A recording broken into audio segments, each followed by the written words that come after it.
Hello বন্ধুরা, কেমন আছেন? আশা করি ভালো আছেন। আজকে একটি নতুন গল্প নিয়ে আসলাম। ছিলেন একজন ইঞ্জিনিয়ার, হয়ে গেলেন অ্যাথলিট। দুর্ঘটনায় তিনি তার একটি পা হারিয়ে ফেলেন, কিন্তু জীবন সংগ্রামে তিনি লড়ে গেছেন এবং নিজের চরম শিখরে পৌঁছে গেছেন, তার প্রমাণ দিয়েছেন। হেরে যাননি তিনি, লড়াইতে চালিয়ে গেছেন। আজকে এমন একজনের জীবন ইতিহাস নিয়ে আসছে, মহিলা অ্যাথলিট, যার নাম মানসী যোশী। আজকে শোনাবো তার কাহিনী। লড়াইয়ের অপর নাম মানসী যোশী। 2011 সালের 2রা ডিসেম্বর প্রতিদিনের মতো সকাল সকাল অফিস বেরিয়েছিলেন সফটওয়্যার ইঞ্জিনিয়ার মানসী যোশী। বাড়ি থেকে অফিসের দূরত্ব মেরে কেটে 7 কিলোমিটার।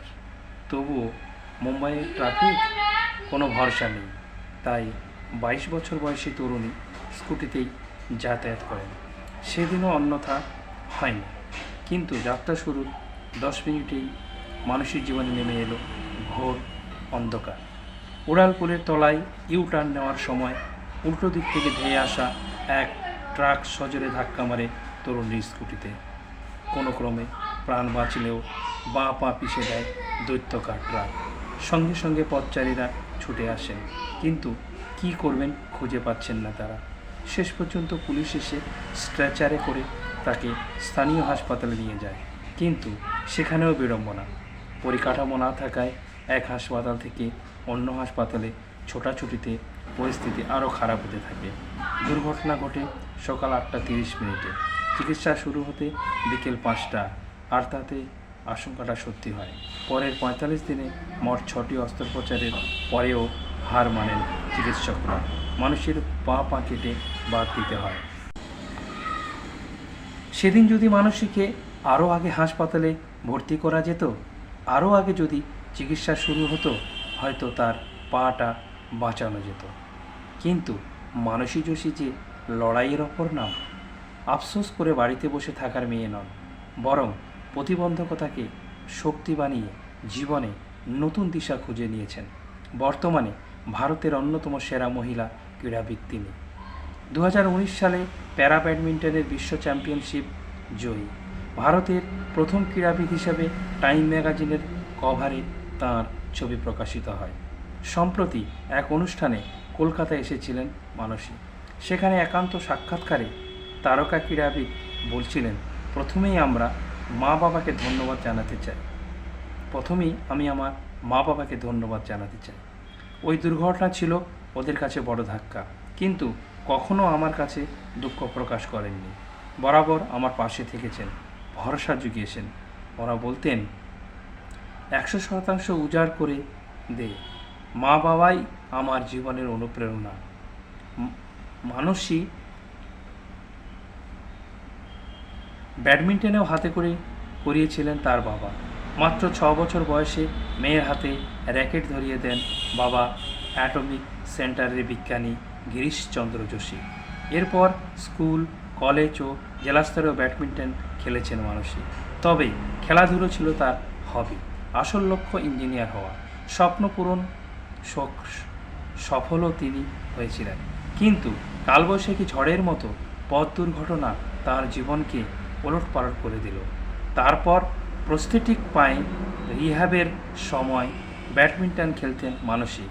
এই খেলার প্রতি প্রেম যে সেই ছোটবেলা থেকে, তাই প্রতিদিন অবসর সময়ে কোর্টে নেমে পড়তেন তিনি। প্রস্থেটিক পায়ে হাঁটা রপ্তের পর অফিসের বিভিন্ন কর্পোরেট টুর্নামেন্টেও খেলতেন। সেখানে তার প্রতিভা চোখে পড়ে প্যারা ব্যাডমিন্টন প্লেয়ার নীরজ জর্জের। মানসীকে পেশাদারভাবে ব্যাডমিন্টন খেলার পরামর্শ দেন তিনি। বন্ধুর কথা মতো 2014 সালে প্যারা এশিয়ান গেমসের জন্য ট্রায়াল দেন তিনি, কিন্তু ব্যর্থ হন। তবে হাল ছাড়েননি। সে বছরের ডিসেম্বরে কেরিয়ারের প্রথম আন্তর্জাতিক টুর্নামেন্ট রুপো জেতেন। পরের বছর অংশ নেন স্প্যানিশ প্যারা ব্যাডমিন্টনে।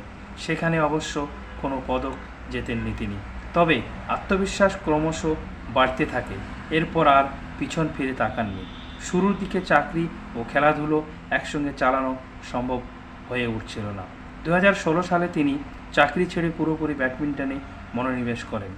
তবে মানসীর কেরিয়ারের টার্নিং পয়েন্ট 2018 সালে গোপীচাঁদ একাডেমিতে যোগদান। দক্ষ কোচদের তত্ত্বাবধানে অভূতপূর্ব উন্নতি ঘটে তার, ফলও মেলে হাতে নাতে। 2019 সালে সুইজারল্যান্ডের বেসিলে প্যারা ব্যাডমিন্টনে বিশ্ব চ্যাম্পিয়নশিপ জিতে তাক লাগিয়ে দেন তিনি। এরপর 2020 সালে প্রথম ভারতীয় অ্যাথলিট হিসেবে টাইম ম্যাগাজিনের দ্য নেক্সট জেনারেশন লিডার রূপে সম্মানিত হন।